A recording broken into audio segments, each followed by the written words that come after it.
Job 23. So Job answered Eliphaz, um, and he said what I kind of said yesterday, that he pretty much wanted to complain to God, like want to know why God's hand is so heavy against him. And Job said that his complaint is bitter, and even though he groaned, God's hand is heavy. If only he knows where to find God, but he doesn't know where to find God. He doesn't have a glimpse of God. Basically, he is saying that his feet, God knows the way that Job took. He has tested Job, and Job adamantly believed that he will come forth as gold through the refining fire, and that's actually what happened. So Job said that his feet have closely followed God's steps, and he have not departed from the commands of God's lips. He have treasured the words of his mouth more than my daily bread.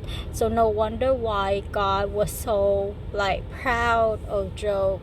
It's because Job's heart is exactly what God wanted to see. He wants to see us walking closely with him. He wants us to follow his footsteps. He wants us to love his word more than bread itself or food.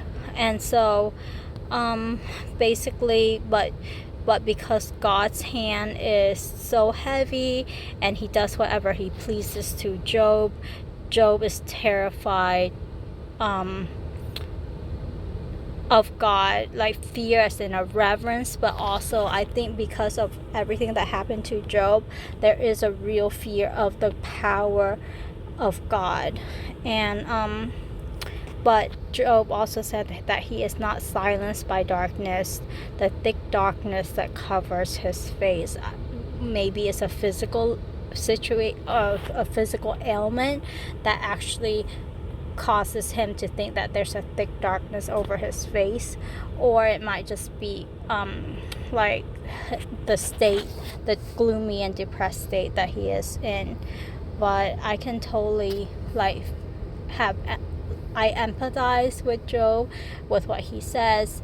Even just reading about Job as a third person, I have a great fear of what would happen to Job would happen to me. And because of that, I fear the power of God. I really do not want that to happen to me or my family. But God said, Job said, we don't really understand the way of God, and we don't know what he has in plan, and he might feel like putting us through a trial like this is actually better for our growth and our character. And it's a burning hot fire, and you're gonna be scorched by it. But he knows, like Job, he wants us to go through it and see for ourselves what we are, if we are gold or not, if our faith is real or not. And so, but then the thought of that terrifies me greatly. I would rather the fire happen to people who doesn't love God, but if it happens to me, then I would I greatly fear it.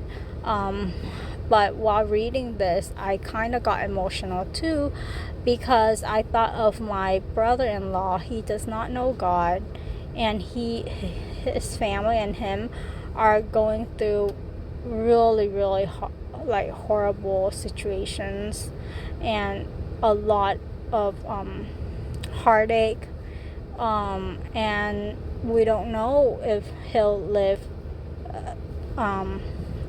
He probably just have 3 months to live, and I actually feel like it's 3 months is actually a long time, and he's suffering a lot, and he is a really nice person, one of the rare good people that I know of.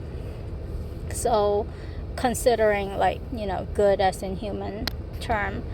And I wish that God would just, when we pray for him, to just immediately take away his sickness and grant him healing so that he and his family will believe in God.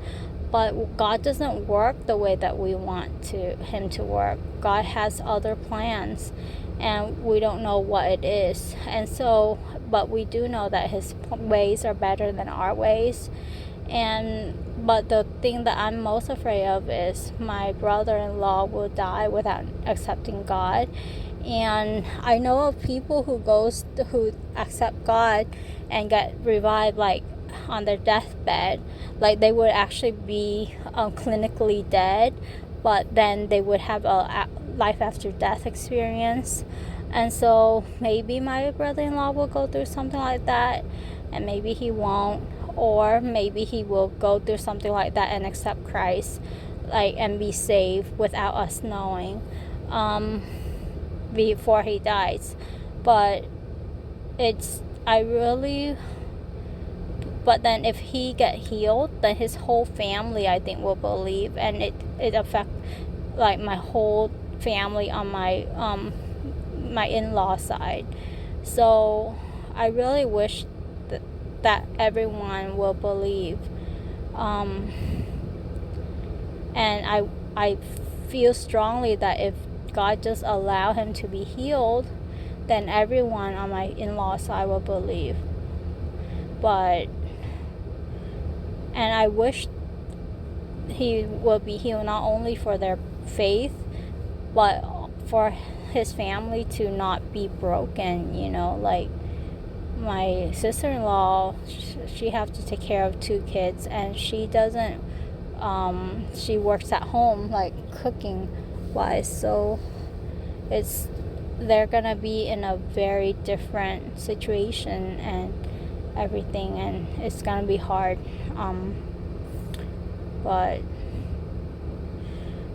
yeah, it's just, there's so much suffering in this world. So I don't know why people want to like stay, like be born, or want to live this life longer than they should. If I can live it and then like go to die peacefully at no matter what age, I would be happy. I just don't want a painful death or a prolonged death.